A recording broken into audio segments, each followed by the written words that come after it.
એક સેકન્ડ હવે નવી પેઢી જોડે પ્રોબ્લેમ વોટ્સએપના કારણે ઓનેસ્ટીનો લગ્ન જીવનમાં બહુ થાય છે. એક બાજુ અહીંયા એ લોકો શાંતિથી બધા આ લગ્ન જીવન પણ ચલાવવું છે ને બાજુમાં એટલે you can understand what I want to see. યા તો ઓનેસ્ટી માટે શું કરવું જોઈએ?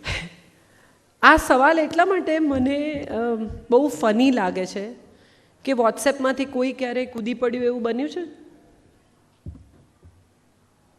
આપણે બધા છે ને ક્યાંક ને ક્યાંક કશેક ને કશેક વફાદારીની વ્યાખ્યા શરીર સાથે કરતા થઈ ગયા છે. એકચ્યુઅલી વફાદારી મન સાથે જોડાયેલી બાબત છે.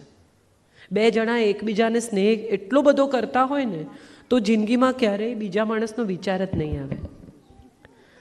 આ કારણ કે પતિને સમય નથી, પતિ વાત નથી કરતો, પૈસા કમાવામાં બિઝી છે, પત્ની પોતાની દુનિયામાં બિઝી છે, એટલે એક એવી જગ્યા આવે છે કે જ્યાં કોઈક વાત કરનારું મળે છે વોટ્સએપ પર. અહીંથી શરૂ થાય છે એક ડિસઓનેસ્ટીની રમત. સામેની વ્યક્તિને નહીં ગમે એમ માનીને એને નહીં કહેવાનું, એને નહીં કહેવાનું માટે છુપાવવાનું, છુપાવવાનું માટે જૂઠ્ઠું બોલવાનું, જૂઠ્ઠું બોલવાનું માટે પકડાવાનું, પકડાવ તો વધુ જૂઠ્ઠું બોલવાનું. આ એક આખું વિશિયસ સર્કલ છે. એટલે જ મેં કહ્યું કે દોસ્તી કરજો. અમારે ઘરે કોઈક ભાઈએ મને કાગળ લખેલો આજથી 5-1 વર્ષ પહેલાં. હવે તો આવું લખે નહીં, મારી ઉંમર થઈ ગઈ. પણ એક જણે મને 5 વર્ષ પહેલાં એક કાગળ લખેલો, એમાં લખ્યું હતું પ્રિય કાજુ, અને બધું જાત જાતનો પ્રેમપત્ર. અમારા ઘરમાં એવું છે કે ગમે તેનો કાગળ ગમે તે ખોલી કાઢે. એટલે મારા દીકરાએ કાગળ ખોલીને વાંચ્યો મોટા અવાજે. ત્યારે 15 વર્ષનો, ટિપિકલ ટીનેજમાં. સાંજે સંજય આવ્યો એટલે એણે સંજયને કાગળ આપ્યો કે આવો કાગળ આવ્યો છે બાબા. એટલે સંજય આમ કાગળ હાથમાં લીધો, 3 લીટી વાંચીને મૂકી દીધો. એટલે મેં એને કહ્યું, મેં કીધું વાંચ્યો નહીં તે? એટલે કે તને કાજુ લખે ને કોઈ દળ તારા સુધી પહોંચે જ નહીં. હું આને બહુ રિસ્પેક્ટ કરું.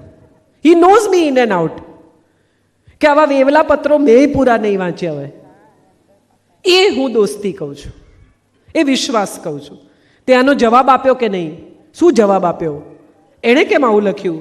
પણ એણે તને કેમ કાગળ લખ્યો? એને એડ્રેસ કેવી રીતે મળ્યું? આવું કોઈ આપણને લખે કેમ?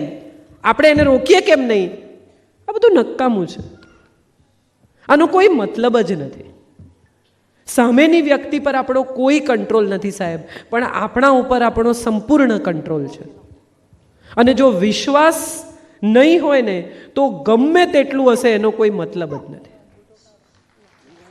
પરસ્પર અત્યંત વિશ્વાસ સાથે જીવી શકાય ને તો જ મજા છે સાહેબ. તમે તમારા સ્પાઉસની બાજુમાં પડો અને તમારી આંખ મીચાઈ જાય ને તમે ઘસઘસાટ સૂઈ જાઓ ને, એને હું ચેન કહું છું, એને હું સુખ કહું છું. એ કોની જોડે વાત કરશે ને હવે 12 વાગે ઉઠીને બહાર જઈને કોકને ફોન કરશે ને એને માટે તમારે જાગતા રહેવાનું. એને જવા દો જ્યાં જતા હોય ને ત્યાં.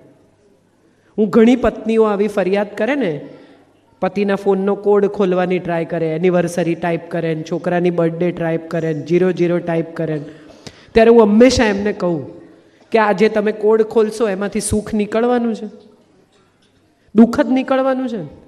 તો ખોદી ખોદીને શું કામ દુઃખ કાઢો છો? મજા આવવાની છે તમને આ જાણીને. નથી જાણતા ત્યાં સુધી મજા છે ને. Ignorance is a bliss. મજા કરો ને. અને સાહેબ એક એથી મહત્વની વાત તમને કહું, હું ડાઈ વાત નથી કરતી. My husband is a photographer. રોજ લગભગ અઠવાડિયે તો એક સાચી જ છોકરીનો પોર્ટફોલિયો કરતો હોય, અને બધી યંગ 20, 22, 24ની છોકરીઓ. સ્ત્રીને સૌથી વધારે શું ગમે? કોઈ એને સુંદર બતાવે. પોતાના ફોટાથી વહાલું તો જગતમાં કોઈને કશું છે જ નહીં. એ છોકરીઓ ફોટા જુએ અને તમે જુઓ, સંજય અંકલ કેટલું ફાઇન છે, સંજયભાઈ કેટલા સરસ, આવું બધું મેં જોયું છે, તમને મારે ટ્રીટ કરવા છે. અને સંજય ઘણી વાર કહે તું ચલ ને, ત્યારે હું એમ કહું કે ના ભાઈ તારા વખાણ સાંભળવામાં નથી આવતું, જમીએ. શું થતું હોય છે? કોણ છોડી જતું હોય છે કોને? સાંજના છેડે જો તમે ઈચ્છતા હો કે તમારા સ્પાઉસ ઘેર પાછા ફરે, તો એ પાછા ફરે ને એવું વાતાવરણ ઊભું કરો. આ બહુ જ મહત્વનો મુદ્દો છે. એવું વાતાવરણ થવું જોઈએ કે એને એમ થાય કે 8 વાગ્યા યાર મારી રાહ જોતી હશે, ચલો હું જાઉં. ગમે તેની સાથે બેઠા હોય. મારો પરિવાર મારી પ્રતીક્ષા કરતો હશે, એ ફિલિંગ જો તમે આપી શકો, એ બોન્ડ જો તમે આપી શકો, આઈ પ્રોમિસ કે પતિ કે પત્ની ક્યાંય જવાના નથી, કારણ કે કોઈએ મારી બાંધીને તો પરણાવ્યા નથી. એકબીજામાં ઇન્ટરેસ્ટ ઓછો થઈ જાય છે, કારણ કે ઇન્ટરેસ્ટના બીજા દરવાજા ખુલી જાય છે. ત્રીજી વ્યક્તિ ત્યારે દાખલ નથી થતી સાહેબ તિરાડ પાડીને, પણ તિરાડ પડે છે ને ત્યારે ત્રીજી વ્યક્તિ દાખલ થાય છે. તિરાડ પડવા ન દો, અને એને માટે પ્રયત્ન કરવો જ પડશે, સહન કરવું જ પડશે, મિત્રતા રાખવી જ પડશે, કેર કરવી જ પડશે, છોડવું જ પડશે. અને આ તમારા સંતાનને શીખવો. આપણે બધા જ એવું કહીએ છીએ ચલાઈ નહીં લેવાનું, એવા શેના લફરા કરે. એને એમ કહો કે લફરા કેમ થયા બેટા, તારી જાતને પણ તપાસ એકવાર. ક્યાંક તું તો ખોટી નથી ને, ક્યાંક તું તો ખોટો નથી ને. તું સમય આપે છે, સાંજના છેડે એને બહાર લઈ જાય છે, એની સાથે બેસીને વાત કરે છે. મારી એક બેનપણી છે, એક કિસ્સો તમારી સાથે શેર કરું, તમને બહુ મજા આવશે. She is a total homemaker. એટલે એને બ્રેડ લેવા જવું હોય ને તો એ મને એમ કહે કે તું જતી હોય તો લેતી આવજે, ને એ ઘરની બહાર ન નીકળે. અમી મારી બિલકુલ બાજુમાં પડોશમાં રહે છે.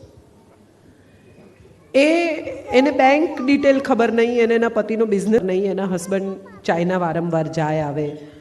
એક દિવસે મારે ત્યાં આવી બપોરે, ઓફિસે આવે નહીં કોઈ દિવસ, ઓફિસે આવી અને મને કે મારે ફુકેત બુકિંગ કરાવવું છે. શેને માટે? કે મારે પિંકુને સરપ્રાઈઝ આપવી છે.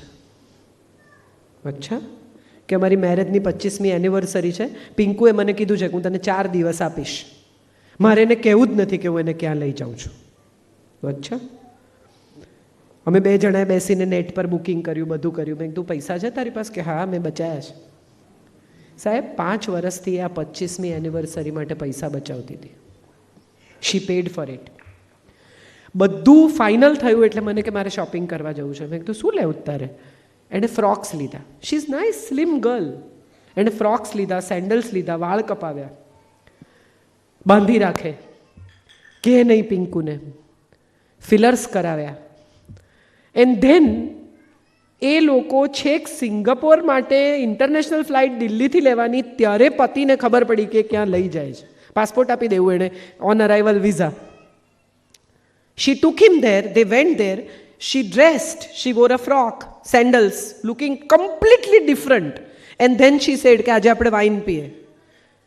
એના વરને રડવું આવી ગયું. એણે 2 હાથ જોડીને કહ્યું કે બસ આટલું બહુ થઈ ગયું, આનાથી વધારે માર માટે નહીં કર. That's what matters in life. એ હંમેશા એમ કે દેશી છે ને આવી છે ને ફલાણું છે. અને પછી એણે કહ્યું કે હું આ કરી શકું છું, પણ જો હું આ કરવા માંડીશ ને તો તારું ઘર કોઈ નહીં સંભાળે, કારણ કે તું ચાઇના હોય છે. I can do that. હું રોજ સાંજે પાર્ટીમાં જઈ શકું, મને કોણ રોકે છે? પણ હું નથી જતી, કારણ કે તારા 2 છોકરાઓને ભણાવવાની જવાબદારી મારી છે, તારા મા બાપની જવાબદારી મારી છે. અને હું ઘરમાં રહું છું કારણ કે હું રહેવા માગું છું. હું નહીં રહી શકું એવું નથી, હું નહીં કરી શકું, અથવા હું આવું ફ્રોક પહેરીને વાઇન નહીં પી શકું એવું નથી. I think this is what matters. I think this is what is conveyed correct.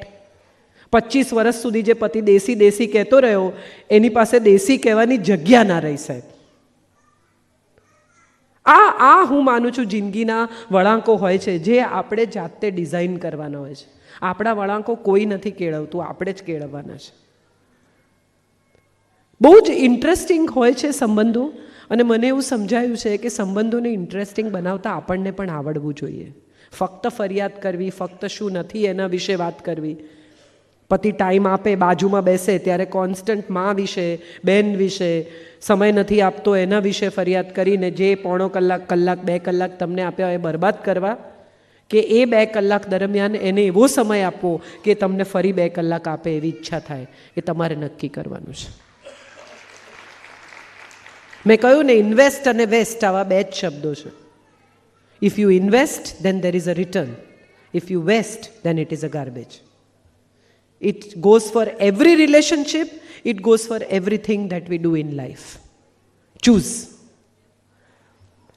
Thank you so much. ફરી એકવાર આપ સૌનો ખૂબ ખૂબ આભાર.